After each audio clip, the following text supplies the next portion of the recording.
Hello mga ka-SFT, it's Holy Wednesday. After 76 days, muli pong bubuksan ng Wuhan na capital ng Hubei province sa China at tinuturing na epicenter ng COVID-19 pandemic. Sa Wuhan na i-report ang unang kaso ng sakit noong December 2019 bago ito kumalat sa China at sa ibang bahagi ng mundo. Ayon sa kanilang National Health Commission, mahigit 70% ng COVID-19 deaths sa buong China ang nanggaling sa Wuhan. Sa Japan, idineklara ni Prime Minister Shinzo Abe ang month-long state of emergency dahil sa pagdami ng COVID-19 cases sa bansa. Samantala, mahigit 70 PUIs ang sumasailalim sa dialysis sa mga tent ng NKTI sa Quezon City gamit ang 15 dialysis machines ng pasilidad.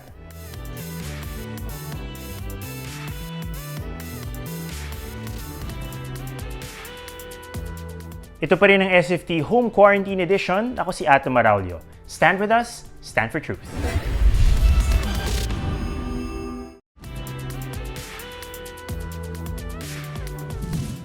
So as we discussed earlier, na-extend na po yung enhanced community quarantine dito sa Metro Manila and beyond. The President made it clear in his latest national address that up until April 30, ito yung preference niya in terms of extending the lockdown on Metro Manila and surrounding regions. Well, accordingly, the problem right now is ngayon na-extend yung lockdown, meron ba tayong mga sapat na resources to protect and to help, especially yung mga communities, most vulnerable communities na matatamaan dito. Yung mga tao na nahihirapan ngayon, already weeks into the lockdown at naghahanap po sila ng sapat na pagkain at pondo para masuporta yung daily needs po nila. At the same time, of course, ang mayayaman naman dito sa Pilipinas, the President called on them to help the government and help communities in needs as much as possible. After all, they have a lot of savings, resources, and investments to lean on in these difficult times. But the President also emphasized one very important issue. What about the Filipino middle class? Now, this seems to be in response to the personal plea of Cavite Governor Remulla, who asked the President to also take care of the needs of the middle-class Filipinos. Ayon sa kanya, the middle class are people who have climbed up their way in life. The question right now is, how do you define the middle class?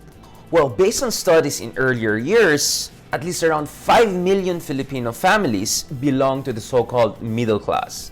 One way to understand whether a family or a person falls within the middle class is if ang kinikita nila is between 4 to 10 times more than the poverty line. So if the definition of poverty line for a family of around 4 or 5 people is that per month they have to earn at least around 10,000 pesos more or less, then a middle class family in the Philippines will earn somewhere between 40,000 to 100,000 per month.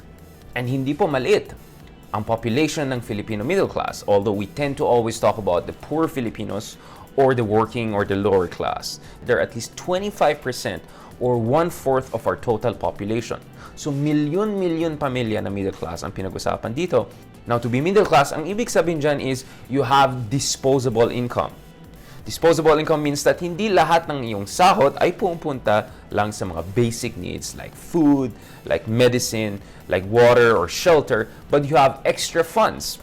Now, the Filipino middle class is also in very difficult circumstances po. And over the past few years, in fact, one major reason for pushing for tax reform was that overtaxed po ang Filipino middle class. They are a huge contributor to the tax base of the Philippine Republic, but in exchange, they're not getting as much benefits. That's why we push for tax reforms to bring down the tax burden on the overtaxed middle class. Ngayon naman, with this crisis hitting, the question is, all of the contribution that they have made to the society, will those contributions be reflected in terms of assisting them in these very difficult times?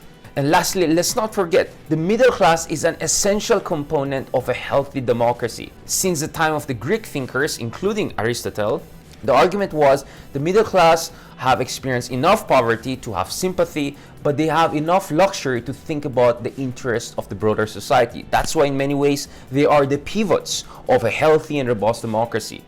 Nakita natin over the past 10 years, all the way from Brazil and Chile to Turkey, more and more middle classes have come to the streets and protested against their government because tingin nila is that the government either benefits the big business or only thinks about the poor but neglects the middle class. Kaya mahalaga din to take care of the middle class for the health of our democracy and of course to avoid chaos and protests.